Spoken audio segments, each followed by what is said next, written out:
Pandian star சீரியலில் அடுத்து வர எபிசோடில் கோமதியும் பாண்டியனும் தங்கமயில பார்க்கறதுக்காக ஹாஸ்பிட்டலுக்கு வராங்க. குழலி ஃபோன் பண்ணுறாங்க.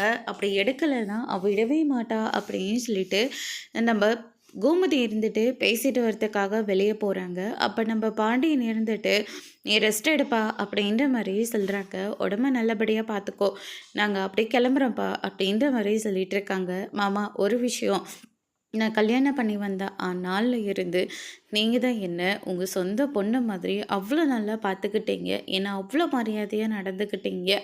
இதை எங்கே கிடைக்காம போயிடுமோ என்னமோன்னு சொல்லிட்டு தான் நான் ஒவ்வொரு விஷயத்தையும் மறைக்கிறதுக்காக ஒவ்வொரு பொய்யா சொல்லிக்கிட்டு போயிட்டே இருந்துட்டேன். அதனால தான் இப்போ என் நிலமை இந்த மாதிரி நிற்குது. ஆரம்பத்திலே உண்மையை சொல்லி கல்யாணம் பண்ணியிருந்தால் கூட கண்டிப்பாக நீங்கள் என்ன ஏற்றுக்கிட்டு இருந்துப்பீங்க. ஆனால் இப்படி போய் சொன்னதுனால தான் குடும்பமாக சேர்ந்து என்ன இப்படி ஒதுக்கி வச்சிட்டிங்கல்ல, மனசுக்கு ரொம்ப கஷ்டமாக இருக்கு மாமா.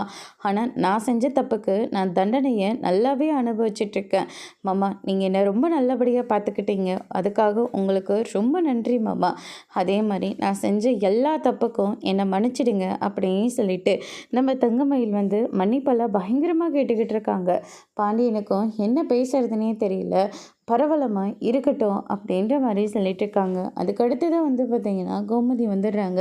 நீ இருந்து பேசிட்டு வாமா அப்படின்னு சொல்லிட்டு பாண்டியன் வெளியில் கிளம்பி போகிறாங்க. கோமதி இருந்துட்டு டாக்டர் என்னம்மா சொல்லியிருக்காங்க, பிபி அதிகமாக இருக்குது சொல்லியிருக்காங்க, அதனால் இனிமேல் டைமுக்கு சாப்பிட்டுக்கோ, எந்த பிரச்சனையிலையும் தலையிடாத. சரவணன் அங்கே பிரச்சனை பண்ணதுனால தான் உனக்கு இப்படி ஆயிடுச்சுன்னு எனக்கு நல்லாவே புரியுது. இனிமேல் அவன் அங்கே எதையும் பேச மாட்டான். அதே மாதிரி உங்கள் அம்மாவையும் எந்த ஒரு பிரச்சனையும் பண்ணாமல் இருக்க சொல்லுமா அப்படின்ற மாதிரி சொல்லிடுறாங்க. அதுக்கடுத்து தான் பார்த்தீங்கன்னா இதில் கொஞ்சம் பணம் இருக்குது, அந்த பணத்தை ஹாஸ்பிட்டல் செலவுக்காக வச்சுக்கோ, உன்னையும் குழந்தையும் நாங்கள் ஒன்றும் அப்படியே விட்டுற மாட்டோம் அப்படின்ற மாதிரி நம்ம கோமதி சொல்லிடுறாங்க. பணம் வேண்டான்னு தங்கமயில் சொல்கிறாங்க. பரவாயில்ல வச்சுக்கோ அப்படின்னு சொல்லிட்டு பணத்தை அங்கேயே வச்சுட்டு வந்துடுறாங்க. அதுக்கடுத்து தான் பார்த்திங்கன்னா இந்த சைடு வீட்டுக்கு வந்ததுக்கப்புறமா இந்த சரவணன் ஏன் தான் இப்படியெல்லாம் பண்ணிக்கிட்டு இருக்கானோ தெரியல அப்படின்னு சொல்லிட்டு கோமதி ஒரு பக்கம் சொல்லி புலம்பிகிட்டு இருக்காங்க. அதுக்கடுத்து தான் சரவணன் வந்துடுறாங்க. நில்லடா ஒரு நிமிஷம், நீ பண்ண காரியம் தங்கமயில் இப்போ ஹாஸ்பிட்டல் இருக்கா, அவளை போய் பார்க்கணுன்னு உனக்கு தோணவே இல்லையாடா அப்படின்ற மாதிரி சொல்லிடுறாங்க. குழந்தை மேலே உனக்கு கொஞ்சமாவது அக்கறை இருக்கா? போய் முதல்ல அவளை பார்த்து நீ எப்படி இருக்க என்ன ஏதுன்னு போய் விசாரி அப்படின்ற மாதிரி சொல்லிடுறாங்க.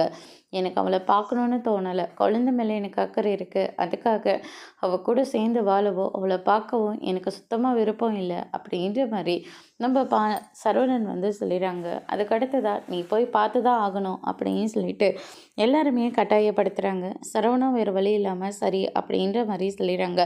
அதுக்கு அடுத்த நாள் பார்த்திங்கன்னா நம்ம கதிரும் சரவணனும் ஹாஸ்பிட்டலுக்கு போகிறாங்க. எனக்கு அவளை பார்க்க கொஞ்சம் கூட இஷ்டமாகவே இல்லைடா அப்படின்ற மாதிரி சொல்லிக்கிட்டு இருக்காங்க.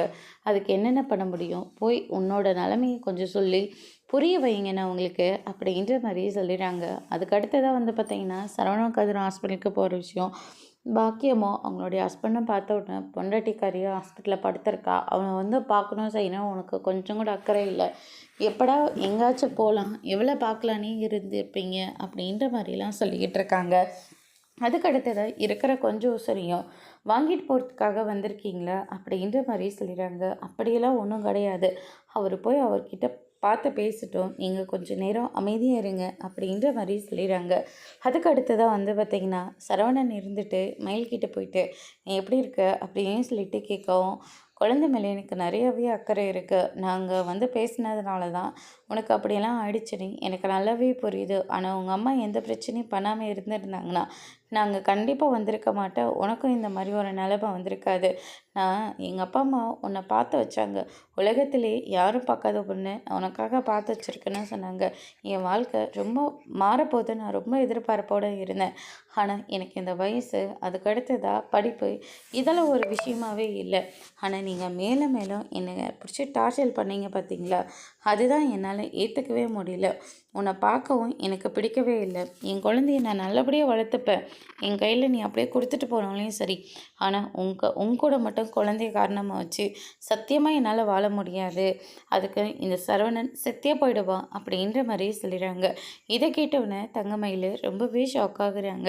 அதுக்கடுத்ததான் வந்து பார்த்திங்கன்னா, பேசிட்டியானே இப்போ நீ நல்லா இருக்கியா, வான போகலாம் அப்படின்னு சொல்லிட்டு கதிர் வந்து கூட்டிகிட்டு போகிறாங்க. அதுக்கடுத்ததாக நம்ம பழனி இருந்துட்டு என்கிட்ட கொஞ்சம் சொல்லியிருக்கலாம்ல, நானும் போய் பார்த்துட்டு வந்திருப்பேன்ல, அவள் தங்கமயிலுக்காக கிடையாது, குழந்தைக்காக அப்படின்ற மாதிரி சொல்லிடுறாங்க. சரவணனே போக மாட்டேன் தாண்டா சொன்னான், அவனை கட்டாயப்படுத்தி தான் நாங்கள் அனுப்பியே விட்டோம் அப்படின்ற மாதிரி சொல்லிடுறாங்க.